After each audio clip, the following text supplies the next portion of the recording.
महल की वो रात गहरी खामोशी में डूबी हुई थी कि अचानक शहजादे के होठों से एक फैसला कुन जुमला फिसल गया।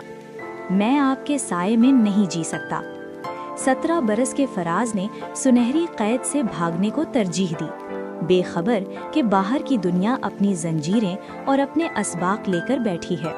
ये सिर्फ एक फरारी शहजादे की दास्तान नहीं, बल्कि उस वक्त की कहानी है जब एक बाप की जालिमाना सख्ती ने अपने बेटे को हकीकी बादशाहत के रास्ते पर डाल दिया। एक दूर दराज मुल्क में बादशाह शहरयार हुकूमत करता था। वो बेहद ताकतवर और सख्त गिर बादशाह था।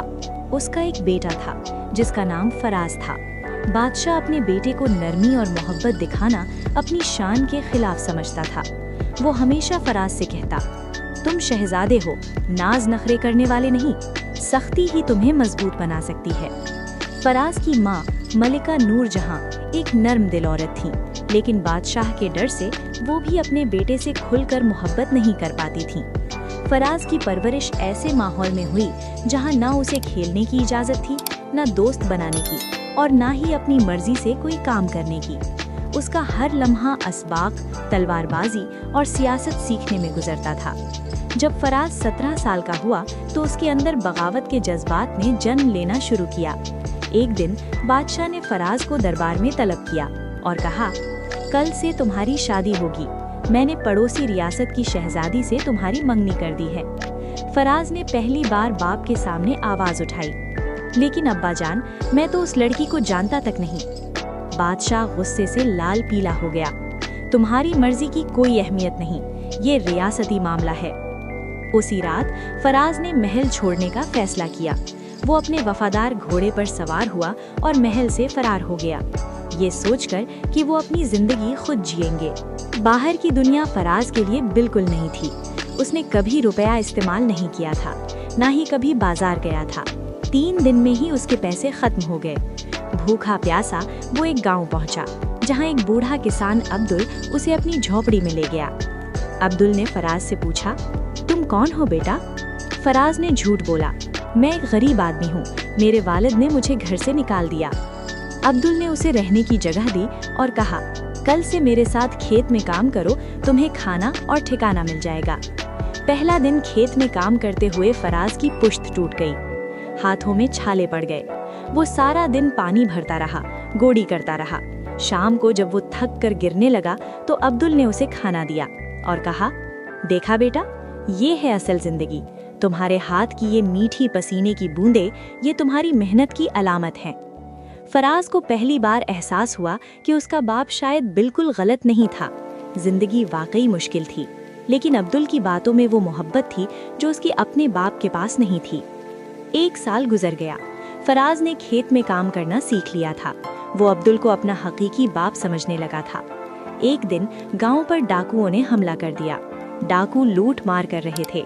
फराज ने अपनी तलवारबाजी की तरबियत का इस्तेमाल करते हुए डाकुओं का मुकाबला किया। वो 3 डाकुओं को भगाने में कामयाब हो गया, लेकिन चौथे डाकू के वार से शदीद जख्मी हो गया। गांव वालों ने उसकी तीमारदारी की। अब्दुल ने उसे गले लगाकर कहा, तुमने हम सब की जान बचाई, तुम हमारे हीरो हो।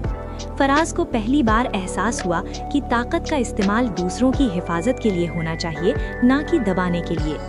2 साल बाद फराज ने अब्दुल से कहा, मैं वापस जा रहा हूँ, मैंने बहुत कुछ सीखा है। अब्दुल ने मुस्कुराते हुए कहा, मैं जानता था कि तुम आम लड़के नहीं हो, तुम्हारी बातों में शाइस्तगी है। जाओ अपने बाप से मिलो। हर बाप अपनी औलाद से मोहब्बत करता है, बस जाहिर करने का तरीका अलग होता है। फराज वापस अपने शहर की तरफ चल पड़ा। रास्ते में उसने देखा कि रियासत की हालत बहुत खराब हो गई है। लोग बादशाह के जुल्म से तंग आ चुके हैं, फसलें तबाह हो रही हैं और लोग भूखे मर रहे हैं। फराज जब महल पहुंचा तो दरवाजे पर मौजूद मुहाफिज ने उसे पहचान लिया। महल में हर तरफ खामोशी थी। बादशाह बीमार था। फराज जब अपने बाप के कमरे में दाखिल हुआ तो बादशाह बिस्तर पर पड़ा था। वो बहुत कमजोर हो चुका था। फराज को देखते ही उसकी आंखों में आंसू आ गए। फराज, तुम वापस आ गए, मैंने समझा तुम मर गए होगे। फराज ने जवाब दिया, नहीं अब्बा जान, मैं जिंदा हूँ और बहुत कुछ सीख कर आया हूँ। बादशाह ने अपने बेटे को अपने पास बिठाया और कहा, तुम्हारे जाने के बाद मुझे एहसास हुआ कि मैंने तुम्हारे साथ कितनी गलती की। मेरी सख्ती तुम्हें मजबूत बनाने के लिए थी, लेकिन मैं तुम्हारी मोहब्बत खो बैठा। फराज ने अपने बाप का हाथ थामा। अब्बाजान, मैंने बाहर की दुनिया में सीखा कि मेहनत, हिम्मत और इंसाफ की कद्र होती है। मैंने ये भी सीखा कि हुक्मरान को अपनी रियाया से मोहब्बत करनी चाहिए, ना कि उनसे डरना चाहिए। बादशाह ने फराज को अपना वारिस मुकर्रर किया और 3 महीने बाद इंतकाल कर गए। फराज तख्त नशीन हुआ। उसने सबसे पहले अब्दुल को महल में बुलाया और उसे वजारत दी। उसने जालिमाना कवानीन खत्म किए, लोगों के टैक्स कम किए और किसानों की मदद के लिए नए मंसूबे शुरू किए। एक दिन उसने ऐलान किया कि मैंने फैसला किया है कि मैं अपनी पसंद की लड़की से शादी करूंगा, जो एक आम घराने की लड़की है जिसे मैंने अपने सफर के दौरान जाना। लोगों ने उसके इस फैसले की तारीफ की। फराज ने अपने बच्चों को वो सब कुछ दिया जो उसे नहीं मिला था, मोहब्बत, नरमी और आज़ादी। लेकिन उसने उन्हें मेहनत, जिम्मेदारी और इंसाफ की अहमियत भी सिखाई। फराज अपने बेटे को हमेशा कहता था, बेटा, हर बाप अपनी औलाद से मोहब्बत करता है। बाज़ औक़ात वो इस मोहब्बत को सही तरीके से जाहिर नहीं कर पाता। सख्ती ज़रूरी है, लेकिन इसमें मोहब्बत का अंसर होना चाहिए। और हाँ, कभी किसी को उसकी हैसियत की वजह से हकीर ना समझो। मैंने एक गरीब किसान से सबसे अहम सबक सीखा, इज्जत हर इंसान का हक है। सबक: ये कहानी हमें सिखाती है कि औलाद के साथ सख्ती में एहतदाल ज़रूरी है। तजर्बे सबसे बड़े उस्ताद हैं। हर इंसान में इंसाफ और मोहब्बत का जज्बा होता है। गुरूर और तकब्बुर इंसान को तन्हा कर देते हैं।